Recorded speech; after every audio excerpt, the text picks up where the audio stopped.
Hello everyone. अगर आपने इस सीरीज़ के पिछले एपिसोड्स को नहीं देखा है सो आई सजेस्ट कि पहले आप उन्हें देख लें एंड मेरे चैनल को सब्सक्राइब करें। एंड अगर आपको मेरी वीडियो अच्छी लगे देन प्लीज़ लाइक करेगा। एपिसोड की शुरुआत में जब मारी को होश आता है तो अपने हस्बैंड को ऐसी हालत में देख के घबरा जाती है एंड इसके फ़ोन से जल्दी से एम्बुलेंस को फ़ोन लगाती है। कुछ देर बाद सूजन इस जगह पे आता है जहाँ पे इसे कोई भी नहीं मिलता, क्योंकि ये दोनों तो हॉस्पिटल में जा चुके थे। इसकी आंख का बुरा हाल हो चुका था जिसकी सर्जरी होनी थी, लेकिन ये सिर्फ यहाँ बोल रहा था कि मेरी वाइफ कहाँ पे है, वो वहीं तो नहीं रह गई, उसे लेके आओ, उसे भी चोट लगी होगी। मारी को भी छोटी मोटी चोट आई हुई थी। नर्स इसे कहती है कि आपकी सर्जरी होने वाली है, आप हिलो डुलो मत, लेकिन इसे सर्जरी नहीं करवानी थी, इसे सिर्फ अपनी वाइफ को ढूंढना था। एंड इसकी वाइफ मारी जल्दी से यहाँ से भागने की तैयारी कर लेती है, कभी इसका हस्बैंड फिर से इसे पकड़ ले, जो कि इसे ढूंढता हुआ यहाँ पे भी आता है। लेकिन मारी इससे पहले ही यहाँ से चली जाती है। जहाँ पे मारी को रखा हुआ था वो नर्स से बताती है कि आपके साथ कोई आई तो थी लेकिन वो यहाँ से चली गई, इसलिए बाहर तक ढूंढ कर आता है। लेकिन मारी हॉस्पिटल से बाहर जा चुकी थी। दूसरी तरफ सूजन को यहाँ पे पुलिस से पता चलता है कि यहाँ पे कुछ हुआ था, जिसके बाद दो लोगों को हॉस्पिटल में पहुंचाया गया है, इसलिए ये भी हॉस्पिटल चला जाता है। ये अपनी वाइफ को ज़ोर ज़ोर से बुला ही रहा था कि इसके सर में बहुत तेज़ पेन होना स्टार्ट हो जाता है, क्योंकि आखिर इससे गोली जो लगी थी जो कि सेट से नहीं लगी थी। इसका सेक्रेटरी आके इसे सर्जरी करवाने के लिए रेडी कराता है, जो कि ये नहीं करना चाहता था। सूजन जब यहाँ पर आता है तो ये सुनता है कि ये अपनी वाइफ को बोल रहा था कि वो कहाँ पे है, यानी कि सूजन को पता चल जाता है कि मारी यहाँ पे नहीं है, इसलिए ये बाहर मारी को ढूंढने के लिए चला जाता है, जो कि काफ़ी दूर बाद जाके इसे मिल जाती है। एंड मारी को ऐसे देख के इसे तब का सीन याद आता है जब ये इसे उस दिन बारिश में मिली थी। मारी का हाल बहुत ज़्यादा बुरा हो रहा था, जिसपे ये इसे गले लगा लेता है। इसे सर्जरी नहीं करवानी थी, लेकिन डॉक्टर किसी तरह से इंजेक्शन वगैरह देकर बेहोश करते हैं एंड तब इसकी सर्जरी करते हैं। एंड मारी जो कि सूजन की बाहों में ही बेहोश हो चुकी थी, तो ये इसे अपने क्लिनिक लेके आता है, जिसे कि काफ़ी टाइम बाद होश आता है। सर्जरी के बाद होश आते ही ये अपने सेक्रेटरी से अपने लिए कपड़े मंगवाता है। ये इसे समझाता भी है कि अभी इसे कहीं भी नहीं जाना चाहिए, अभी अभी इसकी सर्जरी हुई है, बट ये इसे कहता है कि प्लीज़ मुझे इस टाइम अपनी वाइफ को ढूंढना है, वो पता नहीं कहाँ पे होगी। मारियन सूजन को तो लग रहा था जैसे सब कुछ ठीक हो गया है। ये अपनी मॉम को बता रही थी कि ये भी जल्दी से इनसे मिलने के लिए आएगी। एंड सूजन इसे गले लगाता है, जिसे ऐसा देख हैरा यहाँ से स्माइल करके चली जाती है। एंड नीचे इसे इनवुक मिल जाता है, जो कि इसे पूछता है कि मारी कहाँ पे है। ये इसे कहती है कि मुझे नहीं मालूम, तो इनवुक कहता है कि हाँ तुमने मुझे कभी सच बोला थोड़ी ना है, इसलिए ये इसे धक्का देकर ऊपर चला जाता है। हैरा जल्दी से सूजन के पास फ़ोन लगाती है कि इनवुक ऊपर आ रहा है, जिसके बाद ये मारी को ये बोलकर कि मैं अभी आया यहाँ से चला जाता है इनवुक से मिलने के लिए। इनवुक इससे पूछता है कि मारी कहाँ पे है, तो सूजन इसे कुछ नहीं बताता। ये इसे कहता है कि देखो अब मैंने सब कुछ खो दिया है, प्लीज़ मुझे इतना तो बता दो कि वो सही है, मैं उससे बस एक बार मिलना चाहता हूँ। लेकिन सूजन को अब इसके ऊपर भरोसा नहीं रहा था कि ये सच में सिर्फ उससे मिलना ही चाहता है, क्योंकि लास्ट टाइम भी मारी सिर्फ उससे मिलने के लिए ही गई थी, उसे सिर्फ डिवोर्स देने के लिए। इनवुक किसे कहता है कि देखो ये सब कुछ ना तब तक ख़त्म नहीं होने वाला, या तो जब तक मैं मर जाऊँ या फिर मारी। सूजन से कहता है कि नहीं, तुम इसे ज़िंदा रहते हुए भी ख़त्म कर सकते हो। इनवुक को काफ़ी गुस्सा आता है। ये इसे कहता है कि अगर तुम ना होते ना तो मारी ऐसा कभी भी नहीं करती, वो मेरे पास ही रहती, तुम्हें तो यहीं पर ही मरना चाहिए। ये इसे नीचे धक्का देने की ट्राई करता है, लेकिन इसके सर में फिर से बहुत तेज़ से पेन होता है एंड सूजन इसे धक्का दे देता है। इनवुक इसे कहता है कि ऐसे कुछ भी चेंज नहीं होने वाला, एक काम करो तुम ही मुझे मार दो यहीं पे, तभी मारी सेफ रह सकती है। सूजन इसे कहता है कि तुम पागल हो क्या, जब तुम अपनी वाइफ से इतना प्यार कर सकते हो तो तुम्हें उसकी आंखों के आंसू नहीं दिखते क्या। ये कहता है कि दिखते हैं एंड प्यार करता हूँ, इसलिए तो उसे किसी और के साथ नहीं देख सकता। इतनी देर से जब सूजन नहीं आता तो मारी खुद ही बाहर जाके इसे ढूंढना स्टार्ट कर देती है। एंड इनवुक सूजन से कहता है कि अगर मैं तुम्हें मार भी दूँ तब भी मारी मेरे पास नहीं आ सकती, वो फिर से भाग जाएगी, इसलिए तुम ही मुझे मार दो। ये सूजन को अपने आप को पकड़ा देता है, अपने हाथ भी छोड़ देता है कि मुझे धक्का दे दो, मैंने काफ़ी बार ट्राई किया बट मुझसे ये हो नहीं पाता, इसलिए तुम मेरे साथ ऐसा कर दो। एंड अगर तुमने मुझे आज छोड़ दिया ना तो मैं फिर से मारी को ढूंढूंगा एंड मारी मुझे मिल ही जाएगी, इसलिए उसकी सेफ्टी के लिए ऐसा कर दो। सूजन को भी एक बार को तो ऐसा लगता है कि इसे ऐसा कर ही देना चाहिए मारी की सेफ्टी के लिए, वरना ये क्या पता मारी को मार दे। ये ऐसा करता, लेकिन इससे पहले यहाँ पे मारी आ जाती है जो इसे कहती है कि प्लीज़ ऐसा मत करो सूजन।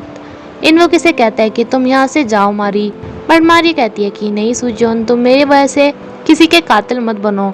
अब सूजन जो कि इतना ज़्यादा काइंड था वो भी ऐसा नहीं कर सकता था, इसलिए ये इनवोक को छोड़ देता है।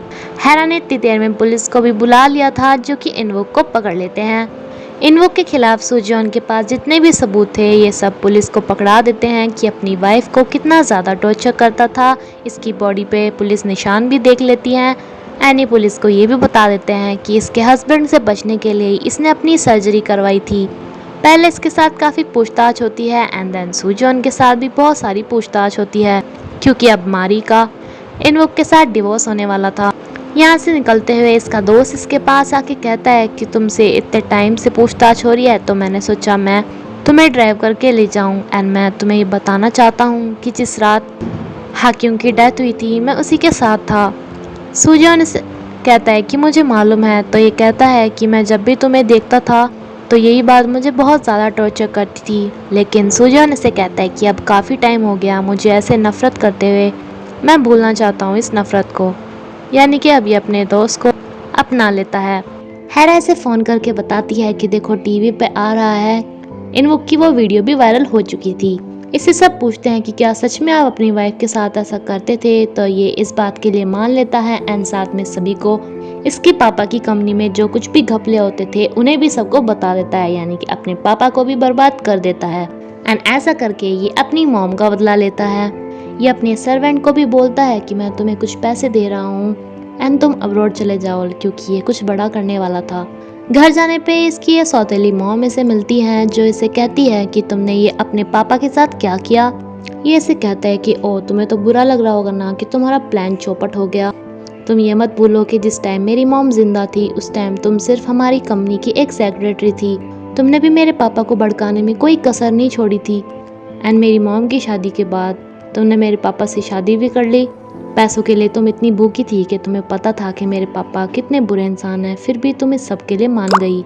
घर में ये अपनी गन लेने के लिए आया था जहाँ पे इसके पापा की भी मुलाकात इससे होती है एंड ये इसे डांटना स्टार्ट कर देता है कि जो कुछ भी आज तक मैंने कमाया था तुमने वो सब मुझसे छीन लिया। एंड इनवोक इसे कहता है कि आपने भी तो मुझसे वो लोग छीन लिए जिन्हें मैं प्यार करता था। ये आज अपने पापा के ऊपर भी गन तान लेता है, लेकिन इसके पापा इसे कहते हैं कि तुम खुद से नफरत करते हो इसलिए मुझे मार रहे हो ना, क्योंकि मैं भी तुम्हारे जैसा ही हूँ।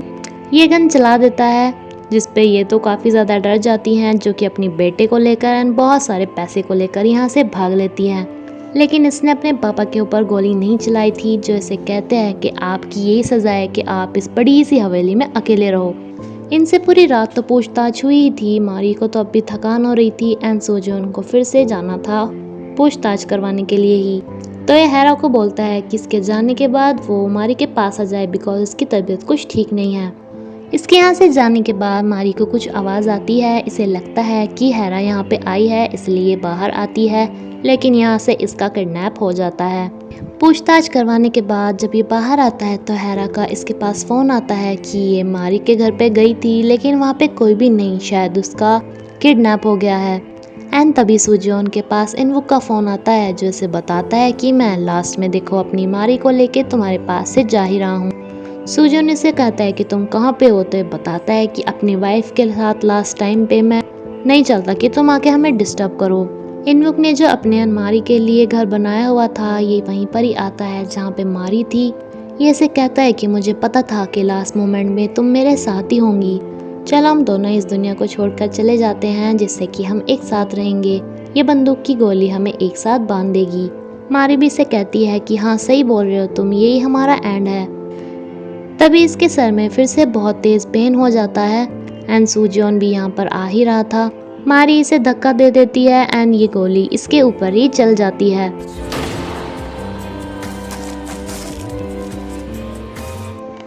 इनवोक पानी में डूब चुका था एंड मारी जो कि काफ़ी ज़्यादा घबराई हुई थी, सूजन आके इसे गले लगा लेता है। जिसे पहले तो लगा था कि शायद मारी के ऊपर ये गोली चली हो, लेकिन इनवुक अभी जिंदा था, जो कि जब ये सब कुछ देखता है तो ये सुजॉन पे गोली चलाता है, लेकिन मारी सुजॉन को बचा लेती है एंड गोली इसे लग जाती है। इनवुक को लगता है कि ये इसने क्या कर दिया, अपनी वाइफ को मार दिया, इसलिए इसकी भी इस दुनिया में कोई जगह नहीं है, जी के क्या करेगा। इसलिए तभी यहाँ पर पुलिस भी आ जाती है इनवुक को पकड़ने के लिए, लेकिन ये सोचता है कि अगले जन्म में मैं एक बेटर पर्सन बनूंगा, जिसे कि पता हो कि प्यार कैसे किया जाता है, अंदर मैं तुम्हें बहुत ज़्यादा प्यार करूंगा। अपने ऊपर ही गोली चला लेता है। मारी को जल्दी से सुजॉन हॉस्पिटल में लेके जाता है। पिछली बार इसे अपनी वाइफ को बचाने का मौका नहीं मिला था, इसलिए ये यहाँ के डॉक्टर से रिक्वेस्ट करता है कि वो मारी की सर्जरी अपने आप करना चाहता है। जहाँ इनवुक ने अपने आप को खुद ही गोली मारी थी, तो दूसरी तरफ मारी तो बचना चाहती थी। एंड कुछ टाइम बाद का सीन दिखाया जाता है जहाँ पे मारी एकदम फिट होती है, ये दोनों एक साथ होते हैं एंड ये कहानी यहीं पर ही ख़त्म होती है। फ्रेंड्स अगर किसी को मेरी तरह इनवुक के लिए बुरा लग रहा है तो हमें ये सोचना चाहिए कि इस सीरीज़ का इससे अच्छा एंड नहीं हो सकता था। अगर वो खुद ना मरता तो वो पक्का मारी या फिर सुजॉन को मार देता। मारी को मारता तो बेचारा सुजॉन फिर से सिंगल का सिंगल ही रह जाता, जिसने इतने टाइम पहले अपनी वाइफ का वेट किया। इसलिए ये इसका परफेक्ट एंड है। अब प्लीज़ मुझे कमेंट करके बताना कि आपको ये सीरीज़ कैसी लगी। एंड ये ड्रामा मेरे फेवरेट ड्रामाज में से एक हो गया है। एंड आपको ये वीडियो अगर अच्छी लगी हो तो प्लीज़ लाइक करिएगा। Thank you.